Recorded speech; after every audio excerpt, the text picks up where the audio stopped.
아시다시피 제가 요즘 너프를 조금씩 맛보고 있어서 너프 이후에 어떤 논문이 있을까라는 생각에 보게 됐습니다. 이 논문은 2021년 립스에서 스포트라이트를 받았다고 하더라고요. 그래서 와 재밌겠다라고 한 저의 좀 약간의 실수였습니다. 일단 순서는 다음과 같이 릴레이트업으로 너프에 대한 간략한 소개를 하고 그 이후에 라이트 필드 네트워크에 대한 본격적인 설명을 시작해보도록 하겠습니다. 일단 너프라는 거는 뷰 신텍시스를 수행하는 모델 중 하나로 여러 가지 시점의 이미지를 넣었을 때 그 넣지 않은 시점의 이미지를 예측하는 것을 의미합니다. 그때 이제 이거를 알기 위해서는 이 2D 이미지로 받은 걸 통해서 3D에 대한 정보를 좀 얻어야 되는데요.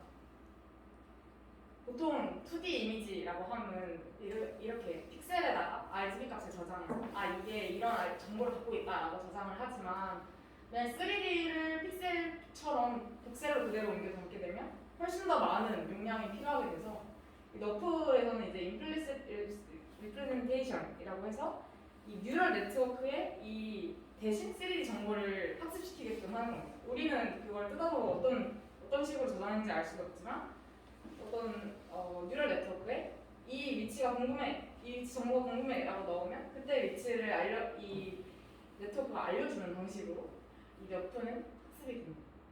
그래서 이제 인풋으로 이 위치와 그걸 바라보는 방향을 넣으면 그 위치에 대한 RGB 값과 덴시티 값을 알려줍니다.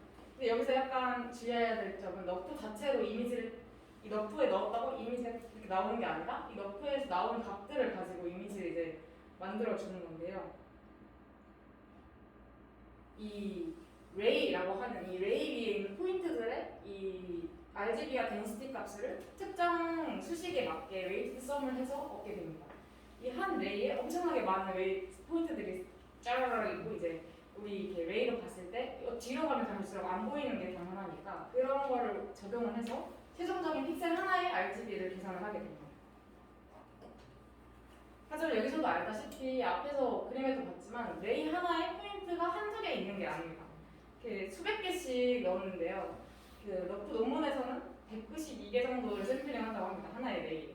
그럼 이 레이는 하나의 픽셀밖에 알려주지 못하는데 그거에 대한 웨이트 값들을 한 레이당 190 몇 번을 계속 계산을 해야 된다는 얘기가 되는데요. 그래서 이제 이 라이트 필드 네트워크의 저자는 이거를 이 세 가지 방식으로 해결을 하고자 합니다. 파라미터라이제이션에 대해서 그리고 지오메트릭한 방법과 메타러닝 이 세 가지 방식을 통해서 이 너프의 단점을 좀 극복을 하려고 하는데요. 내가 간략하게 먼저 LFNS에 대해서 말하면 위에가 너프 방식이고 밑에가 LFN 라이트 필드 네트워크 방식인데요. 한 레이에 엄청나게 많은 포인트들의 웨이트 썸을 하나하나 다 계산했던 거랑 달리 그냥 레이 하나면 그냥 무조건 바로 아웃풋이 RGB 값이 나오도록 하는 방식입니다. 더 부가적인 계산 없이.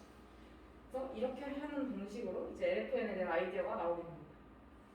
그럼 이제 도대체 파라미터라이제이션이 뭐냐라고 말씀을 해줄 수 있는데 이제 그러면 이 레이 하나당 RGB 값 하나를 내기 때문에 이 레이 하나 자체의 하나하나 인풋이 조금 중요해지게 됩니다. 그래서 이제 조금 더 효율적으로 이 레이를 표현하기 위해서 플러커 코디네이트라는 방식을 사용을 한다고 하는데요. 레이는 3차원에서 직선을 표현하는 거라고 생각을 하시면 되는데 단순하게 생각을 하면 사실 점 두 개만 있으면 그 3차원에서 그 직선을 표현할 수 있습니다.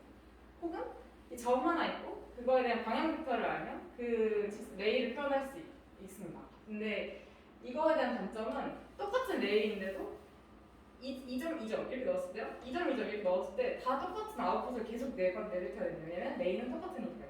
근데 이렇게 되면 그 하나하나 다 달라지는 인풋에 대해서 이 네트워크가 학습하기가 좀 더 힘들어진다는 단점을 이 저자는 얘기합니다. 그래서 이제 포컬 코디네이트 사용해서 이제 우리는 인풋을 넣어줄 거다라고 얘기를 하는데요. 넣고 싶은 이 플러커 코디네이트에 대해 조금 설명을 해드리면 넣고 싶은 이 레이에 대해서 방향 벡터가 있다고 생각을 하는 겁니다. 그러면 이제 어딘가에는 원점이 있을 텐데 이 레이의 아무 점이나 이 원점으로부터 벡터를 하나 만들면 이 원점과 이 레이가 함께 존재하는 플레인을 하나 찾을 수 있다는 얘기를 합니다. 그래서 이 플레인에서 수직하게 우리 외접이라고 하는데 두 개의 벡터를 외접했을 때 나온 수직한 벡터 이 n값과 저 방향 벡터만 있으면 저 레이를 항상 유니크하게 표현할 수 있다고 얘기를 하는데요. 또 더불어서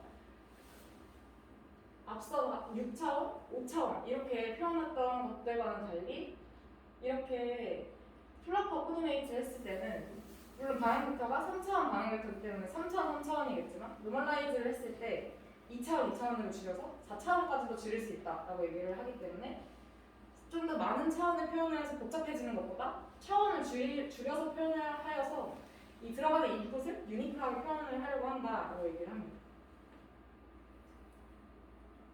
네. 그 다음은 이걸 어떻게 이 본격적으로 이걸 쓰냐라고 말할 수 있는데 이 라이트 필드 네트워크 같은 경우에는 이미 카메라 위치는 알고 있어야 됩니다. 이 카메라가 어디에 있는지. 그래서 이 카메라 위치를 알고 그리고 우리가 찾고 싶은 U, V 이걸 알면 이 방향으로부터 이것은 이제 지난 저희 랩 세미나에서 핑홀 카메라에 대해서 굉장히 여러 번 나왔다고 해서 설명은 굳이 넣지 않았지만 인트린식 파라미터랑 익스트리밍 파라미터를 사용해서 이 카메라가 바라보는 방향을 찾을 수 있습니다. 디렉션 D는 찾을 수 있고 이를 통해서 카메라 위치와 저 원점, 어딘가에 있는 원점을 받으면 이 레이를 향한 앞에 필요하다고 했던 디렉션 P를 하나 알 수 있고 그리고 이걸 통해서 또 다른 벡터도 알 수 있으니 이걸 가지고 충분히 레이를 표현할 수 있다고 얘기를 합니다. 그래서 라이트 필드 네트워크의 가장 중요한 점이 레이만 넣으면 컬러값이 바로 알 수 있다는 이 수식을 위해서 이렇게 파라미터라이제이션을 진행을 합니다. 근데 이게 이 기존의 너프와 조금 비교를 하면 너프 같은 경우에는 샘플링된 포인트들에 대해서 덴시티도 알 수 있고 이 각각의 컬러값들도 알 수 있어서 사실 레이 테스팅하는 방식으로 하면 뎁스를 얻기가 비교적 쉽습니다. 그 원래 하던 것보다 전 단계로 돌아가면 되는 거기 때문에 하지만 이 LFM 같은 경우에는 그냥 한 번에 이 레이스 앞에서 딱 보이는 그 딱 RGB만 주기 때문에 얘가 어디 있고 얼마나 떨어져 있는 뎁스인지는 표현할 수가 없죠. 그러면 이제 이 3D 정보를 완벽하게 알고 있는지가 의문이 들 수 있는데 그래서 이제 여기서는 우리는 이 RGB 값만 있어도 충분히 이 RGB 값들만 충분히 학습을 하면 지오메트릭한 것도 어려운 수식 없이 다 표현할 수 있다 이렇게 얘기를 합니다. 사실 어려운 수식이라 수식을 제가 완벽하게 이해를 하지 못했는데요. 그래서 좀 작게 넣었는데 원리를 설명을 하면 이렇게 3D에 대한 이렇게 공간이 있다고 했을 때 이렇게 플레인을 잘라버리는 거예요. 이렇게 평행하게 2차원으로 잘라요. 자른 다음에 이 플레인을 평행한 두 개의 벡터로 이렇게 감싸는 겁니다.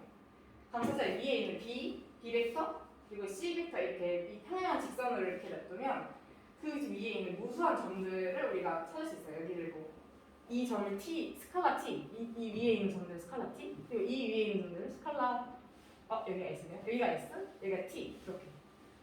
그러면 우리 두 점이 있으면 뭘 할 수 있냐면 레이를 또 찾을 수 있습니다.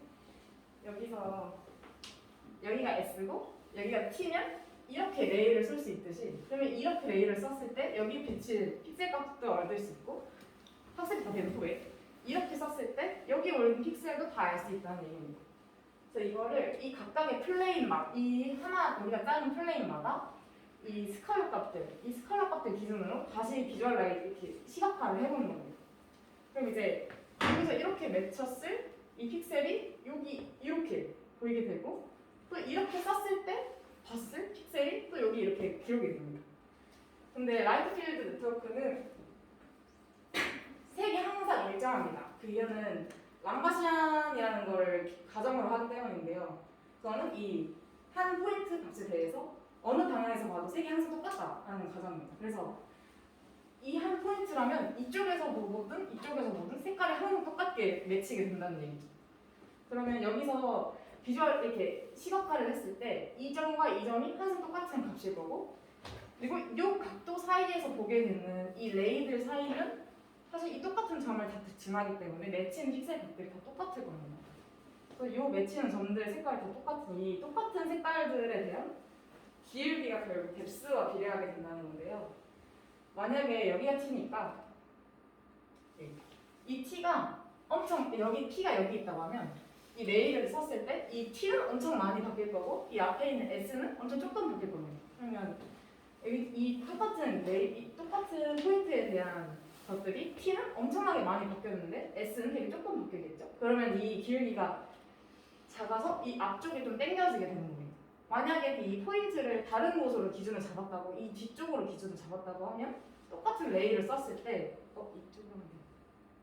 이쪽으로 이쪽으로 했다고 하면 똑같은 레이를 이렇게 썼다고 했을 때 얘보다 이거에 대한 변화율이 줄어들고 이거에 대한 변화율이 늘어나니까 기울기가 상대적으로 아마 커질 겁니다. 이런 식으로 해서 지오메트릭 하는 것도 다 찾을 수 있다라고 얘기를 합니다. 이게 실제로 적용하는 건데요. 하나하나 플레인을 짜봤을 때 S랑 T에 대한 변화율을 에피폴라 플레인으로 표현을 하고 그거에 대한 그레디언트를 찾으면 이 기울기에 따라서 뎁스도 구할 수 있다라고 얘기를 합니다. 대신 엄청 빽빽하게 뎁스를 구하지 못하고 조금 스페셜하게 짜게 됩니다. 그래서 이게 이런 식으로 이렇게 컬러 값들에 맞춰서 뎁스 맵을 다 구할 수 있다라고 얘기를 합니다. 근데 이것도 아까 이것도 이미 학습이 된 후에 이 플레인에 대한 계산을 하면 되기 때문에 시간도 큰 폭 없이 가능하게 됩니다. 그 다음 이제 메타러닝 방식도 얘기하는데요. 이 라이트 필드 네트워크 자체가 러프가 하도 훈련하는데 오래 걸리고 무거우니까 그것을 좀 가볍게 하기 위해서 만든 가볍고 빠르고 좀 리얼타임에 맞게 할 수 있게끔 하려고 만든 건데요. 메타러닝 같은 경우에 조금 더 적은 데이터를 쓰더라도 학습이 잘 되게 도와주는 방식입니다. 그래서 저 인풋 같은 경우는 아까 말했듯이 이미지를 넣을 때 카메라에 대한 익스트림과 인트림 등을 다 알아야 돼요. 그래서 이제 어떤 이미지, 익스트림, 그리고 인트링지 이걸 다 알고 있으면 이 밑에 있는 원래 라이트 필드 네트워크 아까 앞서 계속 말했던 레이 하나만 나오면 컬러 하나 나오는 레이 네트워크라면 이 앞에 하이퍼 네트워크라고 불리는 네트워크 하나 추가해서 Z라는 어떤 특정한 레이턴트 벡터를 받아서 학습을 시킬 때마다 이 하이퍼 파라미터가 여기에서 쓸 파라미터를 예측을 해주는 겁니다. 이런 파라미터를 아마 쓸 거야 하고 좀 더 훈련을 가속화시킬 수 있게 만들어주는 거죠. 그래서 수식은 당연히 나왔습니다. 그래서 위에 게 이 인풋에 대해서 계속 이 하이퍼 네트워크와 함께 훈련을 시킬 때 사용하는 거고요. 예를 들어서 훈련이 다 된 어떤 특정한 씬에 대해서 훈련이 다 된 후에 새로운 인풋을 넣어서 훈련을 하고 싶을 때는 이 하이퍼 파라미터를 냅둔 상태로 이 Z 값을 새로 이 씬을 표현하는 레이턴트 벡터를 새로 또 학습을 백프로파게이션을 Z만 시켜서 새롭게 구해주게 됩니다.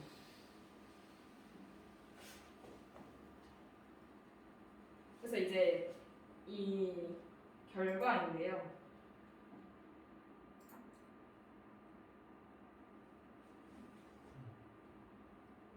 비교적 굉장히 잘 된 것을 알 수 있습니다. 네. 그래서 이제 다른 모델과 비교해서 알려주는데요. 사실 제가 노프를 아직 잘 알지 못해서 앞서 비교한 두 모델이 정확히 어떤 모델인지 모르겠지만 일단 너트처럼 3D 리컨스트럭션을 할 수 있는 아이들을 가지고 학습을 시켜본 결과 PSML과 SSIM 둘 다 굉장히 되게 비교적 많은 부분에서 높은 결과를 낸 것을 알 수 있고요. 그래서 클래스 스페시픽하게 싱글샷을 해서 그때 Z를 가지고 어떻게 학습이 잘 되는지를 비교했을 때도 모든 면에서는 아니지만 대부분의 면에서 잘 나오고 있는 것을 볼 수 있고 지오메트릭하게 3D 표현을 할 수 있는지에 관해서도 포인트 클라우드로 다시 복원을 할 수 있는지를 봤을 때 SRM보다 훨씬 좋은 결과를 보여줍니다. 이거는 그 차이값입니다. 원래 그라운드 트루스와 차이 에러 계산했을 텐데 정확히 어떤 L1을 써서 차이 계산하는 걸로 알고 있습니다. 여기 이제 밑에는 아까도 말했듯이 LFN의 가장 큰 장점은 너프에 비해서 훨씬 빠르게 학습을 할 수 있다 이거인데요. 그래서 한 레이랑 아까 말했듯이 단 하나의 RGB만 뽑아내기 때문에 192개 하는 너프보다 훨씬 더 빨리 시간만 봤을 때도 훨씬 빨리 할 수 있다는 결과입니다. 그래서 이제 마지막으로 저자가 자기 논문의 리미테이션도 다시 다 언급을 하고 마무리를 합니다. 그래서 하나에 보면 이 레이 하나마다 이 카메라의 위치보다 레이 하나마다 하기 때문에 만약에 여기가 다 막혀있는 물체가 만약에 있다고 하면 이 가운데에 대한 렌더링을 하기가 조금 어렵다라고 얘기를 합니다. 그리고 이 친구는 메타런인 부분인데 사실 제가 이 부분을 잘 모르겠어서 설명을 못 드리지만 일단 이 부분에 대해서는 픽셀 너프를 이기지 못했다고 얘기를 하고요. 근데 멀티뷰 컨시스턴시가 같은 경우에는 너프처럼 모든 포인트 클라우드를 다 학습을 하는 게 아니라 그냥 이 레이를 썼을 때 한 픽셀을 갖고 오기 때문에 이렇게 항상 모든 뷰가 일정하게 나오지는 않습니다. 그래서 이 부분에서 리밋 한계를 갖고 있다고 얘기를 합니다. 이상입니다.